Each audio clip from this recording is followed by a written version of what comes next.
ഞങ്ങൾ ഇന്ന് back to സ്കൂളിലെ ഷോപ്പിങ്ങിന് പോവാണ്. പുറത്ത് അവിടെ കിടന്ന് കീക്കി അടിക്കുന്നുണ്ട് കണ്ടാ. അപ്പൊ ബൈ ബൈ പറടാ.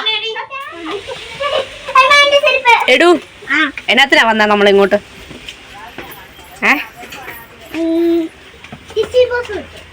ടിഫിൻ ബോക്സ് ആർക്ക്? ലിയാനയ്ക്കോ? നിനക്ക് വേണ്ടേ? ഗൈസ് അപ്പം നമ്മൾ കടയിൽ വന്നു. അവിടെ മൊത്തം അലപ്പറയാ. ലിയാനയും പെങ്ങളും തമ്മിൽ പൊരിഞ്ഞാടിയായിരുന്നു ഗൈസ്. അതാണ് അപ്പം ഞാൻ ഇങ്ങനെ വോയിസ് കൊടുക്കുന്നത്. അവൾ പറയുന്നത് ഒരു ചെറിയ കടയാണെന്നൊക്കെയാണ് പറയുന്നത്. അപ്പം നമുക്ക് എന്തായാലും നേരെ ബാഗൊക്കെ നോക്കാനായിട്ട് പോവാം. ലിയാനയ്ക്ക് ബോക്സ് കിട്ടിയോ? എന്തിയെ? കിട്ടിയോ? ഇല്ല, നോക്കുവാ.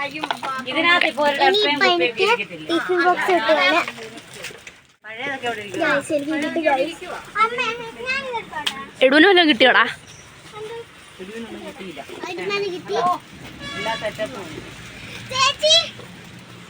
ഓ ഫ്ലൈറ്റ്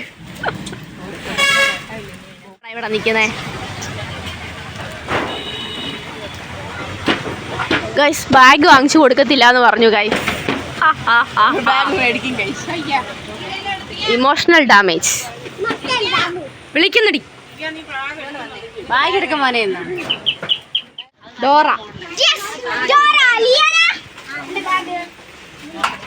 ഓർന്നോടാ നീ?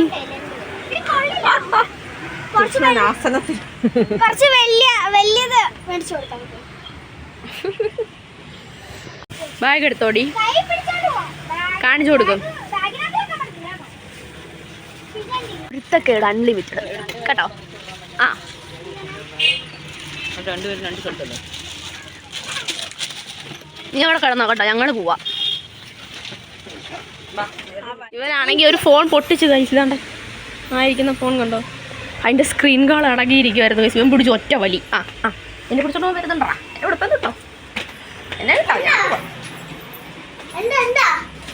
അവൻ നശിപ്പിച്ചു. ഹങ്കാരി ഇനി അത് നശിപ്പിക്കുക.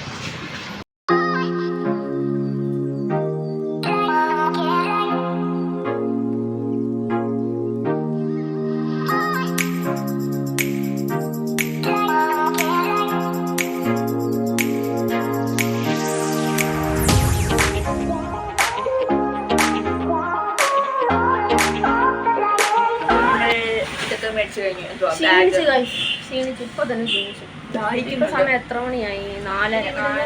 യാദൃശ്ചികമായി നമ്മൾ ചെരുപ്പ് വാങ്ങിക്കുണ്ടായി. എല്ലാവർക്കും ഓരോ ജോഡി ചെരുപ്പ് വാങ്ങിച്ചു. എനിക്ക് ഇഷ്ടപ്പെടില്ല. പിന്നെ ഞാനൊരു ഹീലാണ് മേടിച്ചത്. എനിക്കധികം പൊക്കമില്ലാത്തതുകൊണ്ട് ഒരു ഹീല് മേടിച്ചു. പിന്നെന്തുവാ? പിന്നെ ഒന്നുമില്ല, നമ്മൾ നേരെ ബുക്ക് വാങ്ങിക്കാൻ പോവാണ്. ബുക്ക് വാങ്ങിച്ചു കഴിഞ്ഞ് ഞങ്ങൾ നേരെ വീട്ടിൽ അത്ര. അപ്പം ഇനി ബുക്ക് മേടിച്ചിട്ട് കാണാം. ഗൈസ്, അങ്ങനെ നമ്മൾ ബുക്ക് മേടിക്കാൻ വന്നിരിക്കുകയാണ്. പൈങ്കിളിക്ക് സ്കൂളിൽ നിന്ന് ലിസ്റ്റ് അയച്ചു കൊടുത്തിട്ടുണ്ട്. അപ്പോൾ അതനുസരിച്ചാണ് ബുക്ക് വാങ്ങിക്കുന്നത്. അങ്ങനെ ഓരോ ബുക്ക് വാങ്ങിച്ചു എടുത്തുകൊണ്ടിരിക്കുകയാണ്. എടാ, ബുക്കൊക്കെ വാങ്ങിച്ചോ? നീ എന്തൊക്കെ വാങ്ങിച്ചു?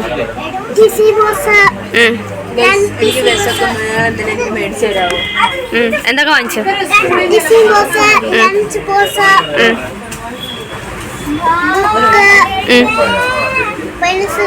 പെൻസിലൊക്കെ വാങ്ങിച്ചോ? എപ്പോ ഞാൻ കണ്ടില്ലല്ലോ.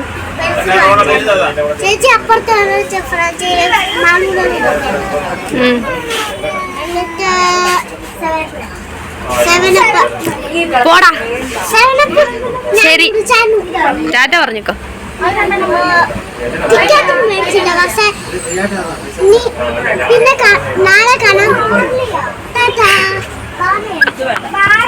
ഗൈസ്, അങ്ങനെ നമ്മുടെ ഷോപ്പിംഗ് ഒക്കെ കഴിഞ്ഞ് തിരിച്ച് വീട്ടിലോട്ട് പോകുന്നിട്ട് ഇവിടെ ചേച്ചി അനിയത്തിയും തമ്മിൽ ആദ്യം പൊരിഞ്ഞടിയായിരുന്നു ഗൈസ്. പൊരിഞ്ഞടിക്ക് ശേഷമുള്ള കോംപ്രമൈസ് ആയിട്ടുള്ള സ്നേഹപ്രകടനമാണ് നിങ്ങളിപ്പോൾ കണ്ടുകൊണ്ടിരിക്കുന്നത്. ഇങ്ങനെയുള്ള ചേച്ചി അനിയത്തി നിങ്ങൾക്ക് ഉണ്ടെങ്കിൽ കമൻറ്റ് ചെയ്യണം കേട്ടോ. ഇത്രേ ഉള്ളൂ ബാക്ക് ടു സ്കൂൾ.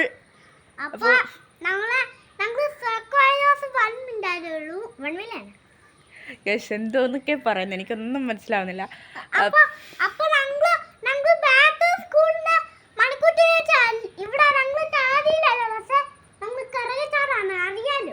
അത് എന്താ ഇവനെന്താ പറഞ്ഞത്? ഇപ്പം എന്താ പറഞ്ഞത് എനിക്ക് മനസ്സിലായി. ഇപ്പം ഞങ്ങൾ കറവച്ചാലാണ്, ചേച്ചി ഇവിടെ ഇല്ല, ചേച്ചി ഇടത്തുകയിലാണ്. അപ്പോൾ ഞങ്ങൾ സ്പ്ലിറ്റായി. അപ്പം ഞങ്ങളാണല്ലോ പിള്ളേരിൽ കൂടുതലുള്ളത്. അതുകൊണ്ടാണ് ഞങ്ങളിങ്ങനെ എടുക്കുന്നത്. എല്ലാവർക്കും ഇഷ്ടപ്പെട്ടെങ്കിൽ ലൈക്ക് ചെയ്യുക, ഷെയർ ചെയ്യുക, സബ്സ്ക്രൈബ് ചെയ്യുക. അപ്പൊ അടുത്തൊരു വീഡിയോ ആയിട്ട് വരുന്നവരെ ടാറ്റാ. ടാറ്റാ.